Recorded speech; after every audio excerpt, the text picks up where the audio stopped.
E hoje vamos falar sobre uma dessas grandes lições que ele nos trouxe. Aliás, por intermédio dele, nós vamos falar sobre Humberto de Campos e o seu fabuloso livro Boa Nova. Nesse livro extraordinário, eu recomendo a todos vocês lerem, foram selecionados 30 grandes lições que Humberto de Campos conta como as lições que são ensinadas no mundo espiritual. Essas lições, elas foram buscadas por Humberto de Campos numa biblioteca do mundo espiritual maior. Ele foi dado acesso a ele para que ele pudesse compulsar 30 grandes lições da vida de Jesus.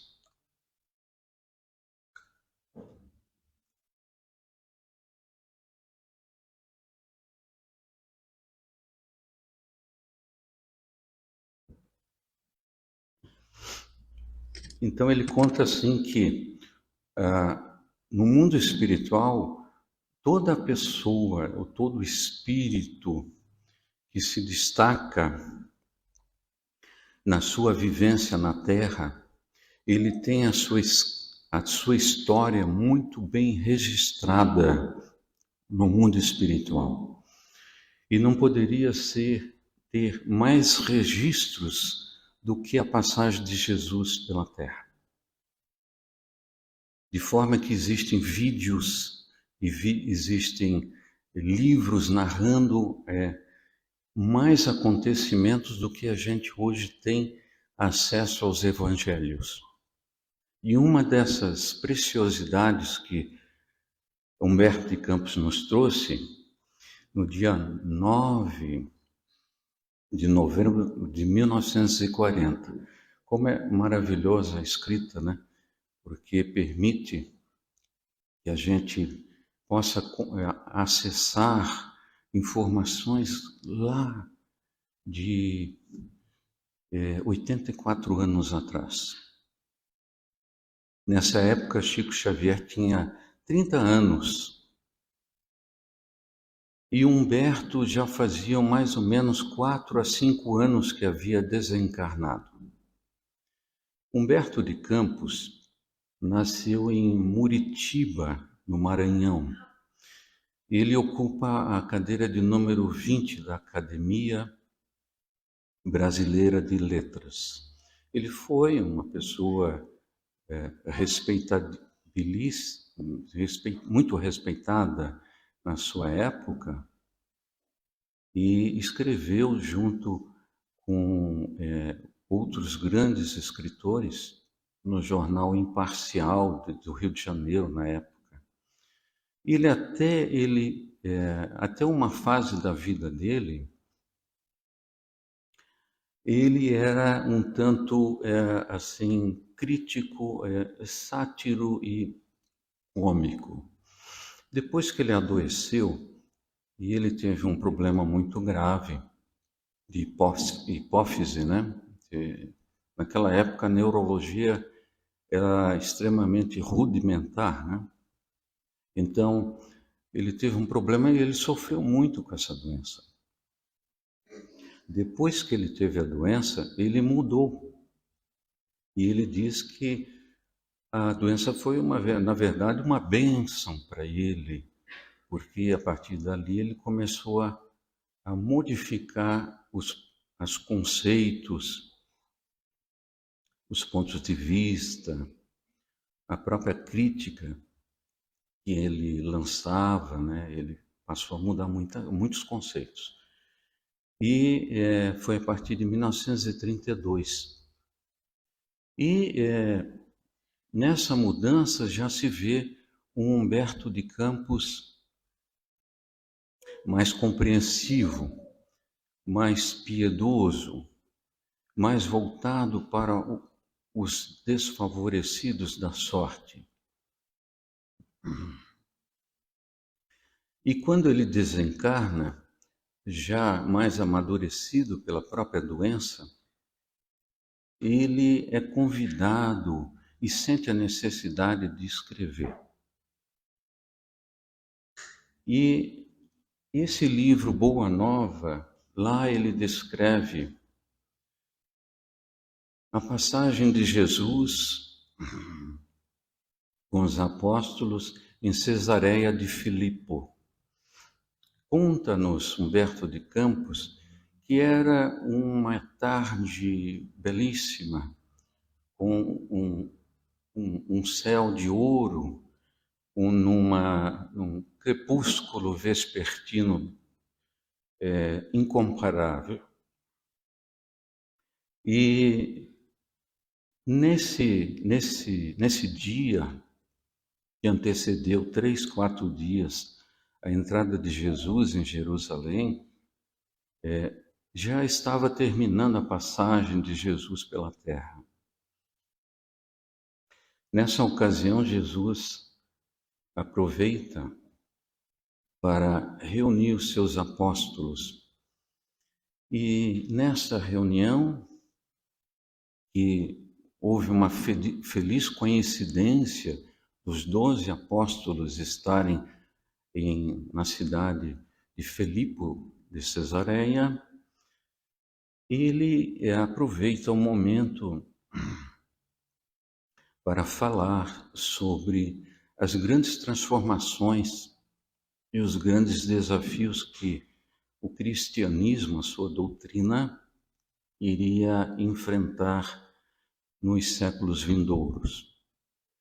Ele fala dos grandes trabalhos, da necessidade de divulgar sua mensagem para que ela chegue a todos os cantos da terra. E nesse convívio fraterno e amoroso do Cristo com os apóstolos, ele também vai aproveitar para fazer grande questionamento que está no Evangelho de Mateus e dos outros evangelistas também. Ele lança a pergunta na assembleia, naquela pequena assembleia, do que os homens dizem que eu sou? Quem os homens dizem que eu sou? E aí conta-nos Humberto de Campos que quem começou a falar foi o João, que era o apóstolo mais novo, 17 anos de idade, mas era um apóstolo que Jesus amava de forma mais profunda. Ele disse que os meus amigos, mestre, acham que você é Elias que voltou.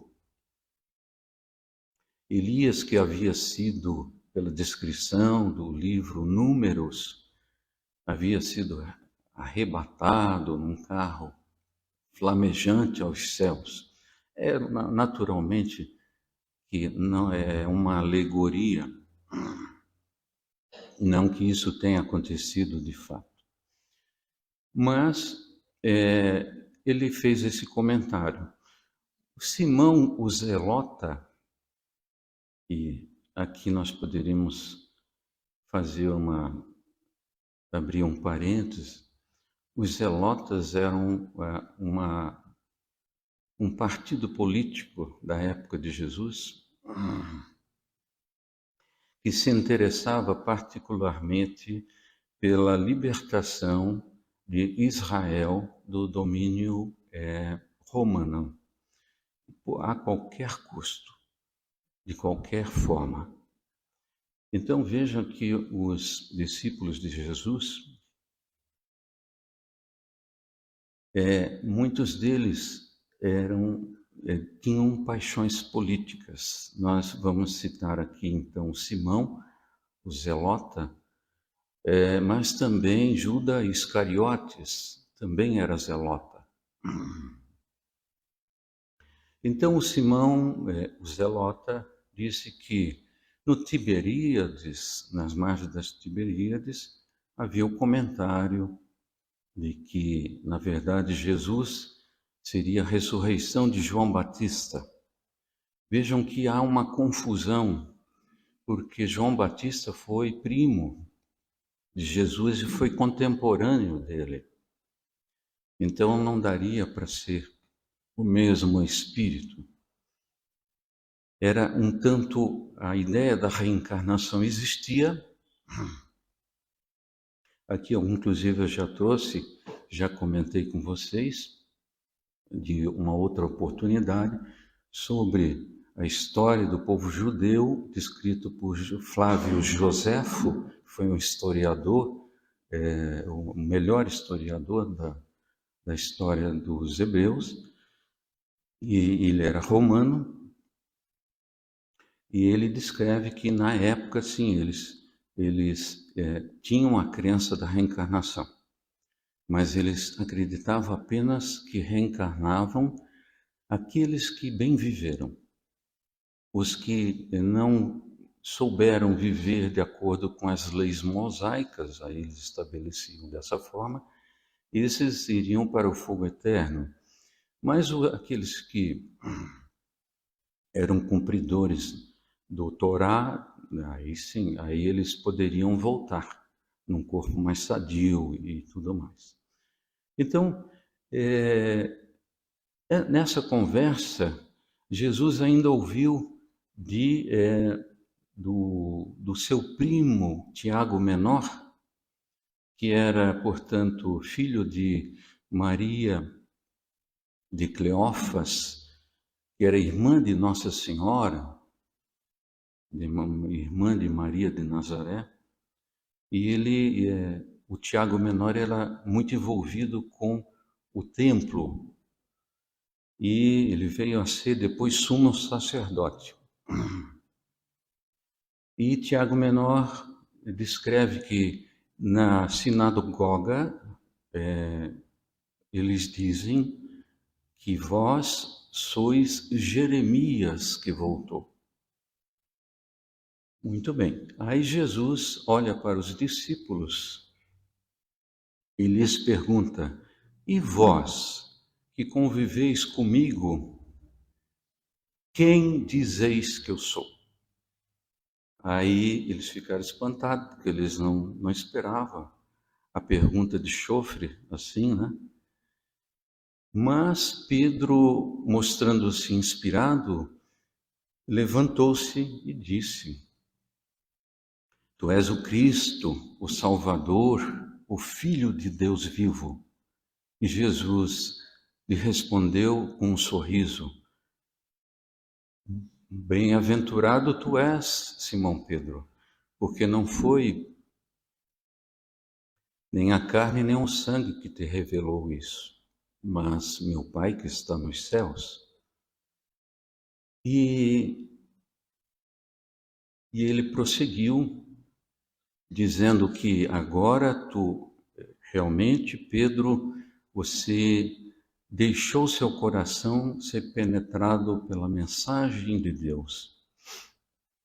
E quando o homem se dispõe a se transformar intimamente, ele começa a edificar o reino dos céus. Muito bem. Mas Pedro ficou muito contente, muito satisfeito, né? E ele sorriu naturalmente, achando que aquilo foi um triunfo espiritual, né?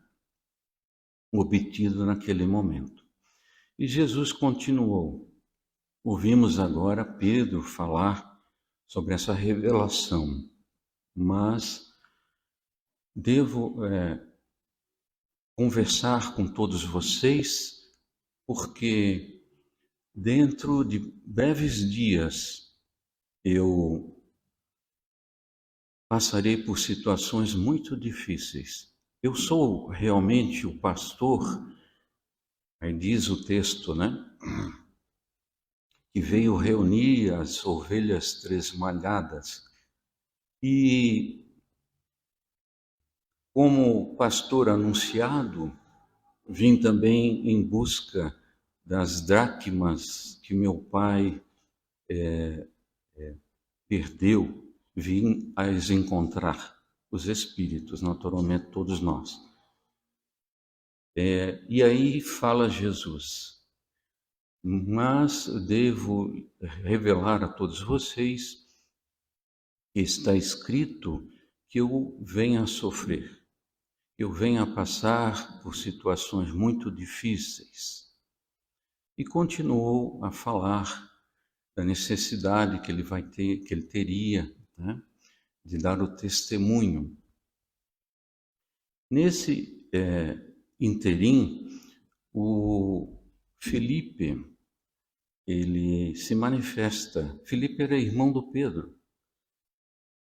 E o apóstolo Felipe diz: mas, mestre, é difícil compreender que tu tenhas que passar por isso, porque tu és a bondade em pessoa. Seria então os teus atos de caridade e benevolência para com o povo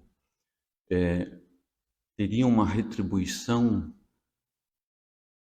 tão desproporcional ou tão injusta? Conta-nos Humberto de Campos que Jesus não se alterou, porque em geral nós, quando recebemos uma fala de um amigo e a gente diz que vai estar passando por uma situação difícil, e um amigo diz algo como disse Felipe, a gente em geral chora ou fica muito emocionado, embarga a voz, né? Isso é o comum de acontecer. Mas Jesus era sereno, tranquilo e sabia o que a forma como ele deveria se conduzir.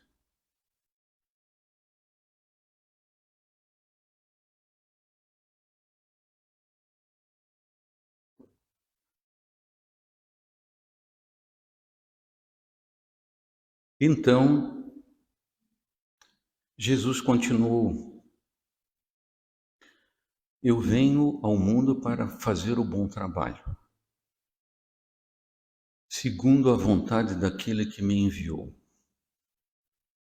E não deixarei de dar o testemunho verdadeiro, ensinar a todos aqueles que não têm a fortaleza o caminho da redenção.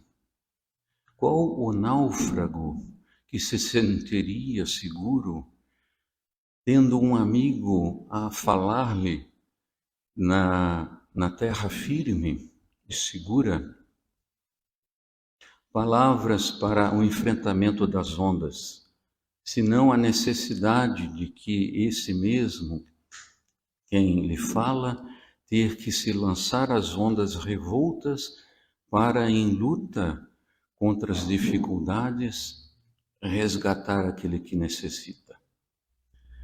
Então Jesus dá essa resposta e depois ele diz: eu vim para que outros possam também ver o caminho que deve ser percorrido. Eu vim para aqueles escravos do erro, do pecado. Eu vim para libertar as pessoas do sofrimento, da expiação.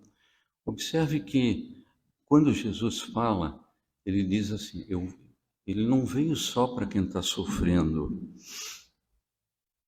Nós temos, por sermos ainda espíritos muito imperfeitos, nós temos dificuldade, às vezes, de entender aquele que erra, né? Em geral, nós lançamos julgamentos, né, sobre o erro alheio e a gente não tem muita misericórdia, não. Né? Em geral, quando a gente vê... Outro dia, uma pessoa me falou que o filho dela provocou um acidente. Felizmente, ninguém morreu. E ele se machucou e a outra pessoa também. E ela me disse: Renato, eu fiquei tão triste porque eu estava no hospital e estava um comentário lá dentro do hospital, no corredor do hospital. Esse rapaz que causou o acidente deveria ter morrido. E era o meu filho. E eu comecei a chorar. Aí me lembrei dos filhos, das mães e dos pais que estão lá na penitenciária. Porque muitos dizem, bandido bom é bandido morto. Então, ela assim, mas não é certo isso.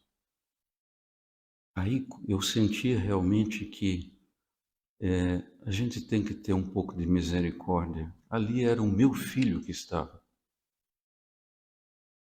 Então, vejam que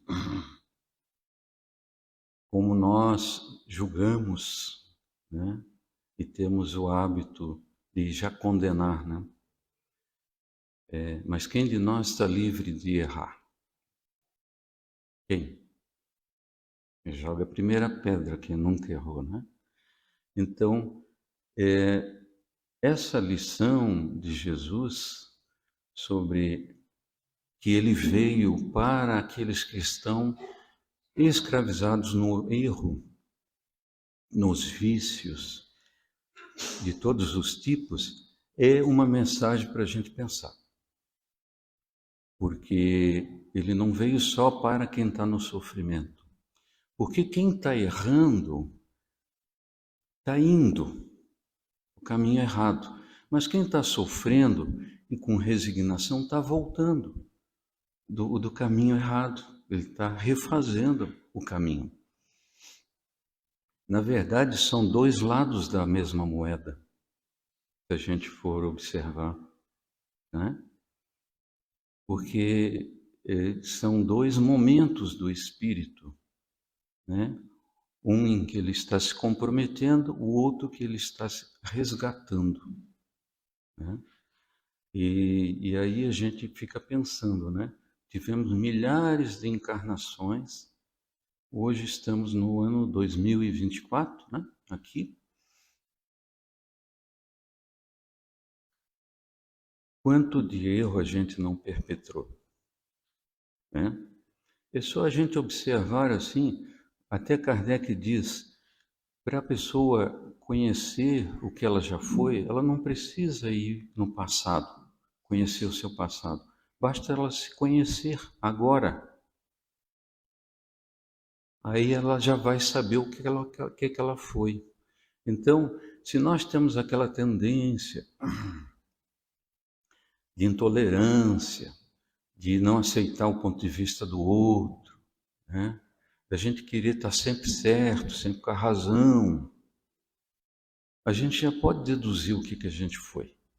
E aí coloca a gente numa situação assim, numa situação de poder, de decidir. Quanto estrago não vai ser feito numa situação dessa? É verdade? Outros são muito perdulários, não sabem viver com pouco, né? Gastam exageradamente, ou tem uma tendência muito grande para ostentar as coisas, para se achar melhor do que os outros. Imagine então, se a gente tem essa tendência inferior dentro da gente, se nos colocar assim, filhos de um grande empresário que tem um verdadeiro reinado dentro de alguma área, né, que não precisa trabalhar, que é um berço, nasceu um berço de ouro. Imagina quanta coisa ruim a gente vai manifestar numa situação dessa. Então, por isso que é muito importante a gente ver com um pouco de misericórdia, um pouco de compaixão, né, quando as pessoas estão erradas. Não é que vá se concordar com o mal. A gente sempre deve estar do lado do bem, mas a gente deve ter um coração compreensivo. Então, nessa ocasião, Jesus assim falava. E em determinado momento, vejo que o Filipe já tinha se manifestado, já tinha dito, né? O entendimento deles, dos apóstolos, é muito parecido com o nosso entendimento de hoje. Veja, né? Porque a gente ia tomar as dores também. Não, contigo não vai acontecer, amigo. E aí Pedro aproveitou e disse, e reservado a Jesus, mas, mestre, convém que modules as palavras, porque não é possível que nós possamos crer que tu venha a perecer sobre situações tão difíceis. Porque, do contrário, Deus não seria tão justo. E aí Jesus olha para ele energicamente e diz, Pedro, retire essas tuas palavras. Também tu queres ser, ages como os inimigos do Evangelho? Também tu queres ser uma pedra de tropeço para mim? Não sabes que a vontade de Deus, e não sabes ver pelo lado espiritual as situações? Também tu pensas como os homens, né? E aí diz assim, afasta-te de mim, enquanto estás sob má influência. E aí Jesus já se prepara para sair e diz assim, se alguém de vocês quiser me seguir os passos, né, pegue a sua cruz, não olhe para trás e siga os meus passos, e me siga em frente. E aí ele saiu. Nesse momento, Pedro tem duas lágrimas grossas assim descendo dos olhos dele. Ele não compreendeu. Ué, eu tentei dar um apoio ao mestre, né? E ele me trata assim com essa energia. Pois bem, no dia seguinte, vamos encontrar a pequena assembleia, né? Caminhando para outra cidade, e Pedro cabisbaixo, humilde, até que ele levanta a cabeça e vê que Jesus sorri para ele amorosamente, né? E como se tivesse passado tudo, né? Página virada. E aí ele se entusiasma e chega perto do mestre. Mestre, confesso que ontem não compreendi por que tu me tratastes tão severamente, porque eu demonstrava apenas um gesto de amizade por quem eu tanto admiro. E Jesus logo compreendeu, né? Aí e ele completa assim, Simão Pedro, porque antes de eu ter me manifestado, e que você disse que não queria proximidade comigo, antes da minha fala, me exaltastes, que eu estava revelando uma grande verdade a teu respeito, e depois tu me diz que eu estou representando o espírito do mal? E Jesus olha para ele serenamente e diz: Pedro, meu amigo, ainda não te destes conta da extensão e da necessidade da vigilância.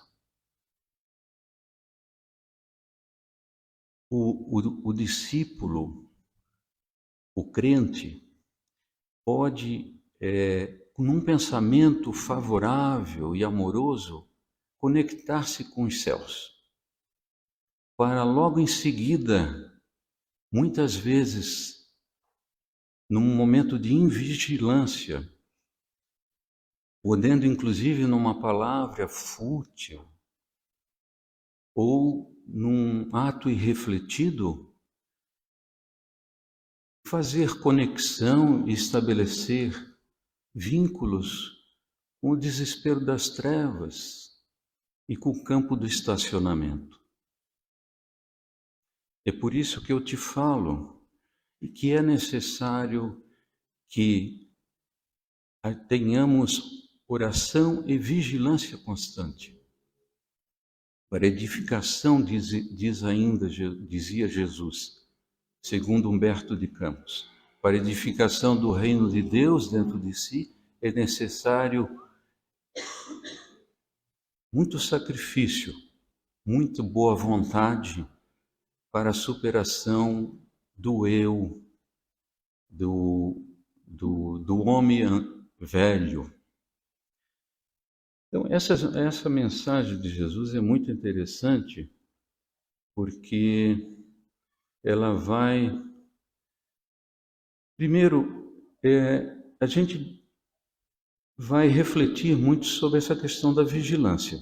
Mas a personalidade de Pedro é uma personalidade que a gente deveria olhar com mais atenção, nós espíritas, porque nela se encontra ali o retrato, o nosso retrato. Vejamos a questão daquela passagem que Jesus anda sobre as águas, e aí os apóstolos veem Jesus e Pedro acha que é um fantasma. E quando Jesus se aproxima, Jesus diz: tenham calma, sou eu.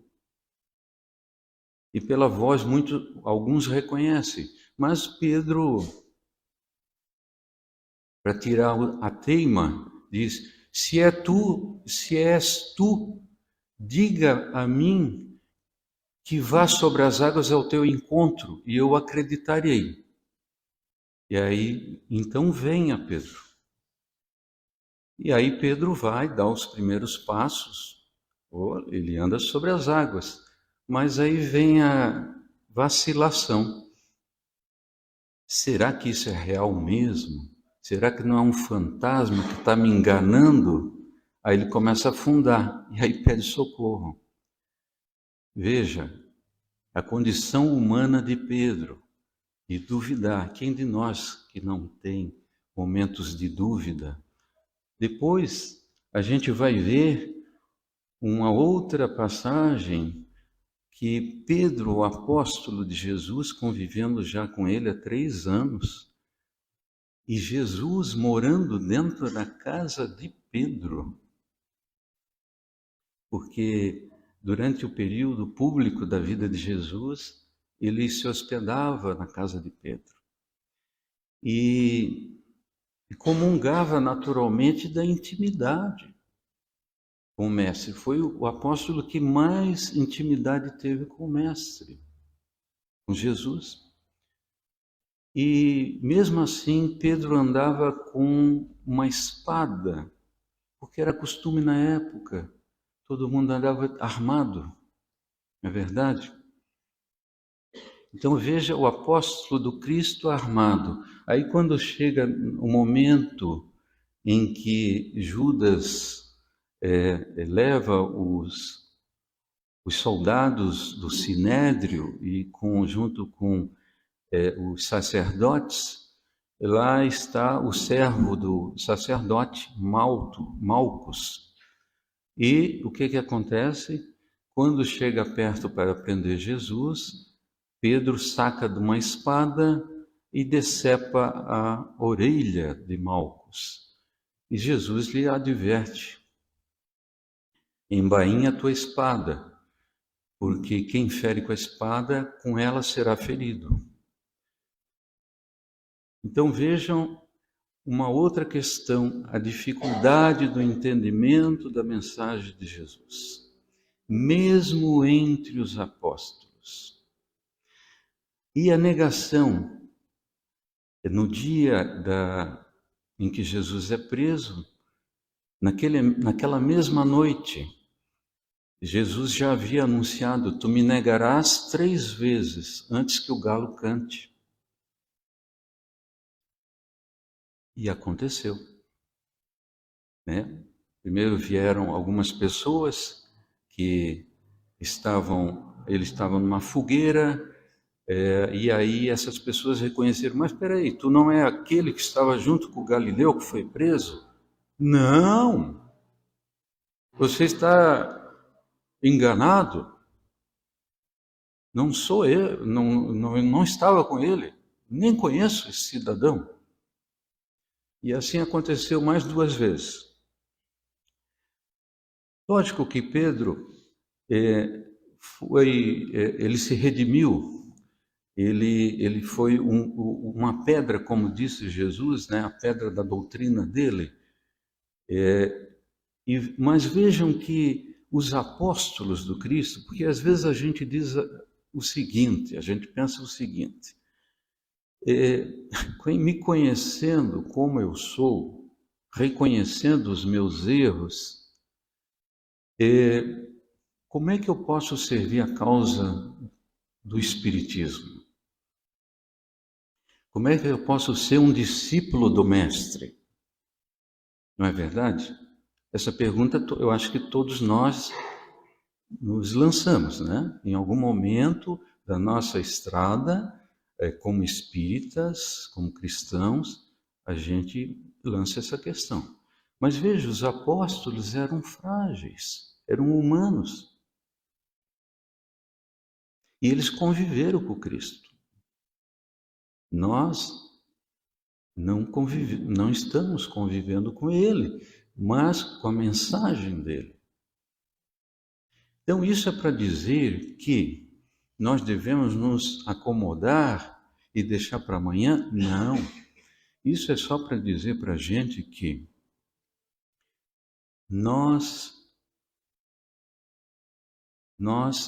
a espiritualidade maior, todos aqueles que participaram da nossa reencarnação, do planejamento reencarnatório, né, que torcem por nós, nesse momento que nós estamos atravessando a vida material, eles contam com a nossa boa vontade. Quando Maria recebeu o anjo Gabriel, o anúncio dele foi: paz na terra aos homens de boa vontade. Por quê? Não é aos homens perfeitos, porque não somos perfeitos. Aos homens de boa vontade.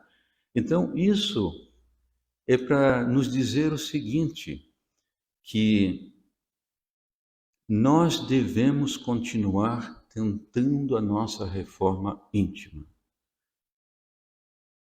Tentando melhorar aqueles pontos que nós já detectamos, os pontos nevrálgicos, né? A gente não vai virar santo numa encarnação.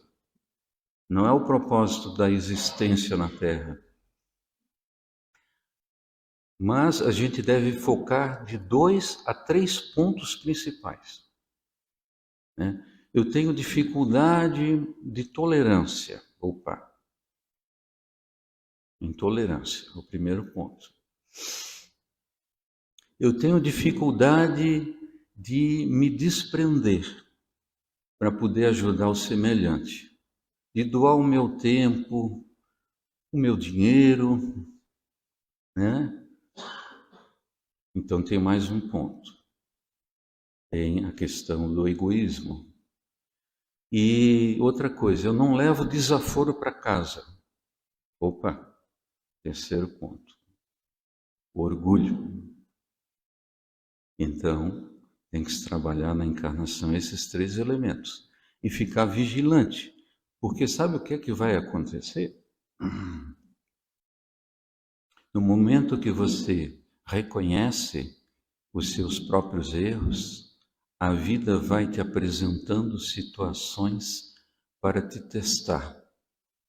É da lei divina gerar oportunidade para que o aprendiz cresça.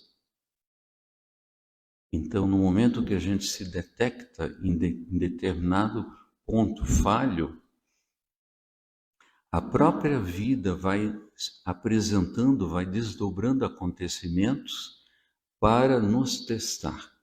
E aí é importante que o aprendiz não se revolte, mas ele se lembre